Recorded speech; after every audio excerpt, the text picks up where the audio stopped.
आपके पास स्कॉलरशिप नहीं है, इसका मुख्य कारण ये नहीं है शायद कि आपकी काबिलियत नहीं है। हो सकता है आपकी काबिलियत बहुत अच्छी हो, पर आपके पास जानकारी नहीं है। ये सबसे बड़ा कारण हो सकता है कि आप किसी स्कॉलरशिप को ले नहीं पा रहे हैं।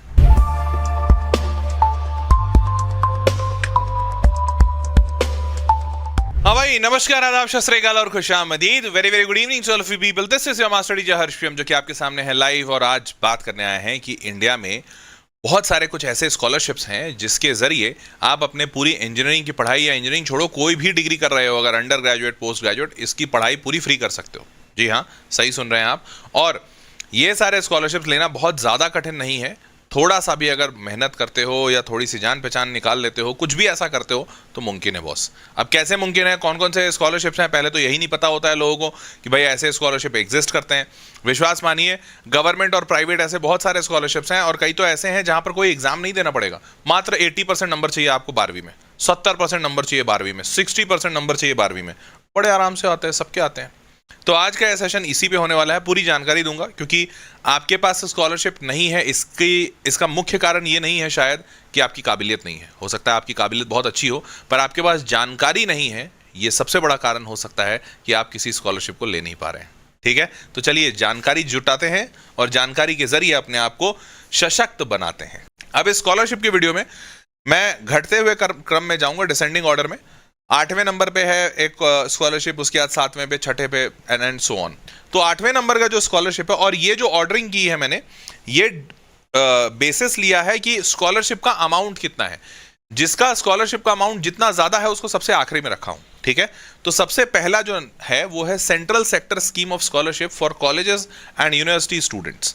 तो सेंट्रल सेक्टर स्कीम मतलब ये भारत सरकार का स्कॉलरशिप है, जो केंद्र सरकार देती है। अब इस स्कॉलरशिप में मेरिटोरियस बच्चों को दिया जाएगा। ये तो कॉमन वर्ड है, हर जगह मेरिटोरियस बच्चों पर ही बात की जाती है। Financial support to students from low income families. आपके माता पिता की इनकम कम होनी चाहिए। कितना होना चाहिए बताऊंगा। आपका डेली एक्सपेंसेस और ये बाकी सारे both general and professional courses सारे कवर होते हैं। अब यहाँ पर क्या है एलिजिबिलिटी, तो आपका 80% से ज्यादा आना चाहिए 12वीं में। 80% मतलब आप टॉप 20% में होने चाहिए अपने बोर्ड एग्जामिनेशन में। पहले ये डेटा नहीं होता था, लेकिन जब से जेडब्ल्यू मेंस ने टॉप 20% वाला काम किया है ना, तब से हर स्टेट बोर्ड, सीबीएसई, आईसीएसई अपना टॉप 20% बच्चों का डेटा निकालता है। ठीक है, सीबीएसई में रफली 85% नंबर के आसपास आता है। 85, 87, 88% के आसपास टॉप 20% बनता है जनरली। तो आप देख लीजिएगा, आप अगर टॉप 20 में आ रहे हैं तो आप एलिजिबल हैं। Pursuing regular course, not correspondence distance mode नहीं। आपको रेगुलर इंजीनियरिंग या जो भी आप कोर्स कर रहे हैं, बीएससी, बीटेक, वो होना चाहिए। फैमिली इनकम आपके 4.5 लाख रुपए पर एनम से कम की होनी चाहिए। ये बात ध्यान दीजिएगा, तभी आप एलिजिबल हैं। और not receiving any other scholarship और फी रिम्बर्समेंट ऑफ एनी काइंड। कोई और आप स्कॉलरशिप रिसीव कर रहे हो, ऐसा नहीं होना चाहिए आपका। पूरा का पूरा डिटेल जो है वो education.gov.in, education.gov.in सरकारी वेबसाइट है। याद रखिएगा, जहां पे भी .gov दिख जाए, गवर्नमेंट दिख जाए, मतलब वो सरकारी है। इस वेबसाइट से मैंने सारा इंफॉर्मेशन निकाला है, आप भी यहां से देख सकते हैं। Diploma students are not eligible, ध्यान दीजिएगा इस बात का। Students who had taken a drop after 12th are also not eligible. ये इंपॉर्टेंट पॉइंट है, अगर आपने ड्रॉप लिया है तो एलिजिबल नहीं है। क्लियर। अब रिवॉर्ड क्या मिलेगा, तो आपको साल का 12,000 रुपए मिलेगा, मतलब महीने का 1,000 रुपए। महीने का 1,000 नहीं, वो साल में 12,000 मिलता है। ये पहले 3 साल तक मिलेगा। और अगर आपका कोर्स चौथा साल भी है, मतलब अगर आपने बीटेक लिया है, तो अगर चौथा साल भी है तो चौथा साल 20,000 रुपये मिलेगा। और अगर आपने 5वां साल भी किया है, मान लेते हैं ड्यूअल डिग्री कर रहे हैं या 2 साल का पोस्ट ग्रेजुएशन कर रहे हैं, तो चौथा और 5वां साल 20,000 रुपये मिलेंगे। क्लियर है। बीटेक ये सब बता ही दिया। अब the closing date for national scholarship portal for inviting the scholarship application is 31 October. ये पिछले साल का था, इस साल वापस 2025 में ये खुलेगा, तो 31 अक्टूबर इसका लास्ट डेट होगा। और ध्यान दीजिएगा कहाँ अप्लाई करना है, नेशनल स्कॉलरशिप पोर्टल। ये सरकारी वेबसाइट है, इसी सरकारी वेबसाइट पे सारे स्कॉलरशिप्स जो सरकार के साइड से दिए जाते हैं उनके लिए आप अप्लाई कर सकते हैं। क्लियर है, आगे बढ़ते हैं।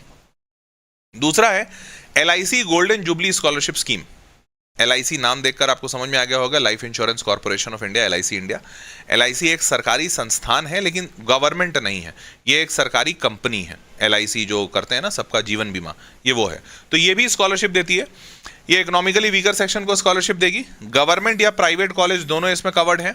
उसके बाद 60% नंबर आपको 12वीं में चाहिए। आप 25 के बच्चे हैं या 24 के या 23 के तो एलिजिबल है। Double droppers are allowed, triple droppers नहीं अलाउड हैं। और उसके बाद आपको रेगुलर, वोकेशनल, डिप्लोमा, ये सारी चीज़ें आप कहीं से भी कुछ भी कर रहे हो तो आप एलिजिबल हैं। इंजीनियरिंग अगर आप कर रहे हैं तो भी एलिजिबल है, मेडिसिन वाले भी एलिजिबल हैं। Less than 2.5 lakh per annum की आपकी इनकम होनी चाहिए, आपके माता पिता की फैमिली इनकम। तो 20,000 रुपये प्रति महीना या उससे कम कमा रहे हैं आपके अगर माता पिता, तो आप इसमें एलिजिबल हैं, अन्यथा नहीं एलिजिबल हैं। डॉक्यूमेंट्स आपके देने पड़ेंगे। अब इसमें क्या मिलता है, तो साल का 30,000 रुपये, पिछले वाले में 12,000 था, यहाँ पे 30,000 रुपीज़ पर एनम है। ठीक है, आपको इंजीनियरिंग में मिल जाएगा। 2 इंस्टॉलमेंट में दिया जाएगा पैसा, 15,000 फिर 15,000, semester 15,000। Scholarship shall be provided for the entire duration of the course under, और कंडीशंस फॉर रिन्यूअल ये बस एक ही है कि आपका 55% CGPA आपके कॉलेज में जहां पे भी आप पढ़ रहे हैं 55% नंबर या उससे अधिक आने चाहिए, तभी आपका रिन्यू होगा, नहीं तो आपका पैसा रोक दिया जाएगा। क्लियर है भाई, ये भी क्लियर है सबको। आगे बढ़ते हैं। लास्ट डेट है 22 दिसंबर पिछले साल का। इस साल का वापस से वही सेम डेट उसी के आसपास आना चाहिए, तो ये इंपॉर्टेंट डेट है। इनका जो वेबसाइट है वो है licindia.in/documents guest golden jubilee जो स्कीम है। ठीक है, तो आप इनके वेबसाइट से ये सारा इन्फॉर्मेशन ले सकते हैं। नेक्स्ट इस छठे नंबर पे है ONGC scholarship. ONGC oil and natural gas corporation, ये भी एक भारत सरकार की कंपनी है, सरकारी कंपनी है, लेकिन कंपनी है, सरकार नहीं है। ONGC भी स्कॉलरशिप देती है। ये स्कॉलरशिप जनरल कैटेगरी वाले बच्चों को 300 स्कॉलरशिप दी जाती है, मतलब 300 बच्चों को चुना जाता है स्कॉलरशिप के लिए। इंजीनियरिंग वाले बच्चे अलाउड हैं, MBBS वाले बच्चे भी अलाउड हैं। OBC कैटेगरी में 300 और SC ST के कैटेगरी में 500 स्कॉलरशिप दी जाती है। क्लियर। अब इसमें क्या किया जाता है, तो देखो कोई भी भारतीय इसको ले सकता है। वो फुल टाइम कोर्स में एलिजिबल होना, मतलब इनरोल्ड होना चाहिए, आपका फुल टाइम इंजीनियरिंग या जो भी होना चाहिए। वो कोर्स आपका AICTE से अप्रूव्ड होना चाहिए, मतलब अगर आप इंजीनियरिंग कर रहे हैं तो all India council of technical education, AICTE कहते हैं, इससे अप्रूव्ड होना चाहिए। या अगर MBBS में है तो MCI अप्रूव्ड होना चाहिए, तो अच्छे कॉलेजेस होते हैं उससे। Have secured a minimum 60% marks in 12वीं, और उसके बाद not be more than 30 years of age on 1 August 2025। तो सारे रिक्वायरमेंट्स मोटा मोटी पूरे हो ही जाएंगे। और ठीक है, ये तो हो गया।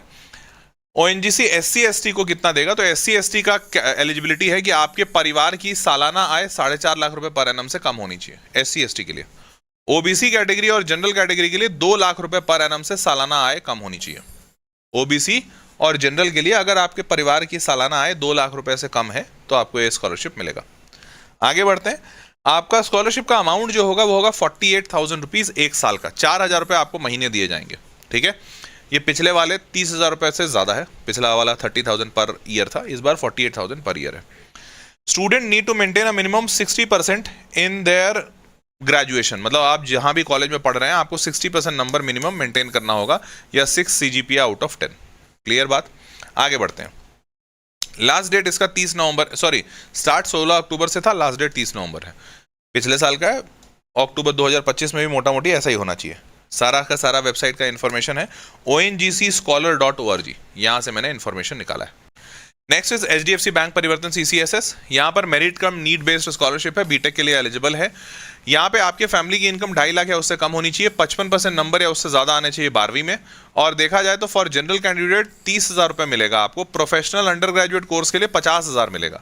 तो नॉर्मल मतलब BSc वगैरह के लिए 30,000 मिलेगा, बट अगर आप बीटेक MBBS ये सब करते हैं तो 50,000 रुपये साल का मिलेगा। पिछला वाला 48,000 था।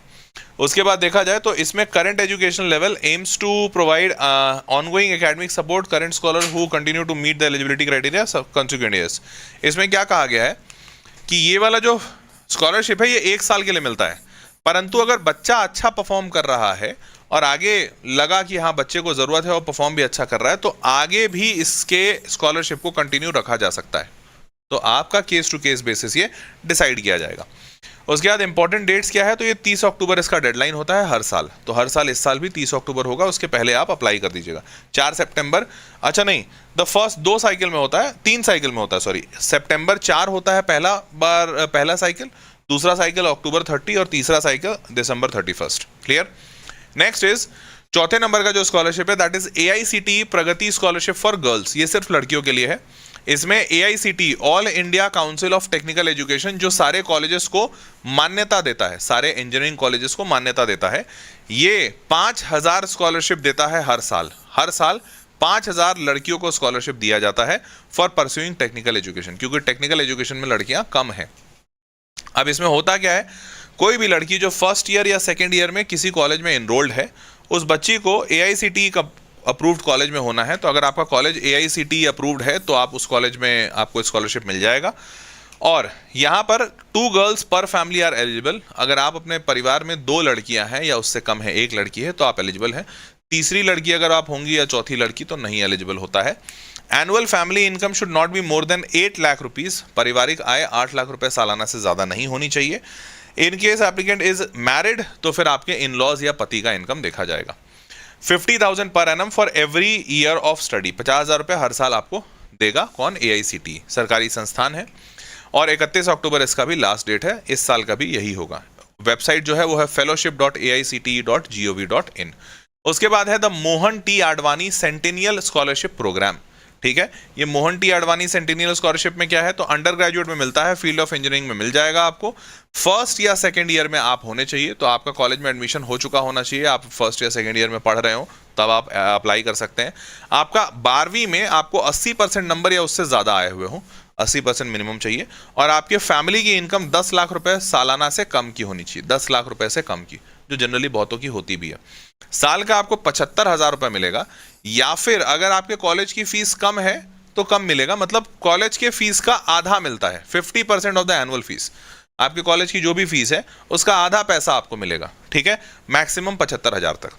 और आपको कॉलेज में 7.5 का CGPA बनाए रखना होगा, नहीं तो ये पैसे रोक दिए जाएंगे। क्लियर? और इसका लास्ट डेट है 15 अक्टूबर। ये सारा का पिछले साल का था, इस साल का भी यही होगा। सारा का सारा इंफॉर्मेशन मैंने निकाला है bluestarfoundation.in। आपको बता दूं, blue star foundation, blue star AC का और कूलिंग सिस्टम का एक बहुत बड़ा कंपनी है। ब्लू स्टार की ACs आपने सुनी होगी, या ब्लू स्टार का फ्रिज आता है, तो ये ब्लू स्टार फाउंडेशन वही है, और ब्लू स्टार फाउंडेशन का ये स्कॉलरशिप है। ठीक है, ऑफिशियल वेबसाइट से ही सारा इंफॉर्मेशन मैंने निकाला है, आप भी वहीं से देखिएगा। Next is IDFC first bank engineering scholarship programme. IDFC famous bank है, जैसे HDFC है वैसे ही IDFC है। IDFC first impact scholarship programme में इंजीनियरिंग स्टूडेंट्स को BTech के लिए स्कॉलरशिप दिया जाता है। Eligible students fees for 4 years full time engineering degree. ठीक है, तो आपको 4 साल का इंजीनियरिंग का फीस कवर किया जाएगा।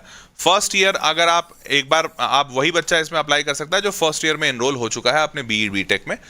इनकम आपके फैमिली की 6 लाख रुपए उससे कम होनी चाहिए, और एडमिशन आप ले चुके हो उस कॉलेज में, तभी आप इसके लिए एलिजिबल होंगे। Children of IDFC first bank employees, अगर आपके माता पिता IDFC में हैं तो आप इसके लिए एलिजिबल नहीं होंगे, याद रखिएगा। इंजीनियरिंग स्कॉलरशिप, तो अब और क्या कंडीशन है, तो आपको 4 साल के लिए 4 लाख रुपए दिया जाएगा, हर साल 1 लाख रुपए, हर साल 1 लाख रुपए आपको दिया जाएगा स्कॉलरशिप का अमाउंट। और ऐसे टोटल 50 स्कॉलरशिप हर साल बैंक देती है, टोटल 50 स्कॉलरशिप, मतलब 50 बच्चों को चुना जाता है। ठीक है, ये सारा का सारा इंफॉर्मेशन इनके वेबसाइट पे अवेलेबल है, आप वहां से उठा लीजिएगा। नंबर 1 का जो स्कॉलरशिप है that is Bharti Airtel scholarship. Airtel जानते हैं सारे लोग, ये एयरटेल का स्कॉलरशिप है। इसमें technology based engineering under graduate courses के लिए दिया जाता है, पर इसमें एक कंडीशन है कि आपका कॉलेज टॉप 50 NIRF रैंकिंग में होना चाहिए। अगर आपका कॉलेज टॉप 50 NIRF रैंकिंग में नहीं है तो आप नहीं ले पाएंगे स्कॉलरशिप। तो आपको आपके और इंक्लूडिंग IITs NITs सब जगह आपको ये पैसा मिलेगा कोई इशू नहीं है। तो आपका कॉलेज उस टॉप 50 NIRF रैंकिंग में होना चाहिए।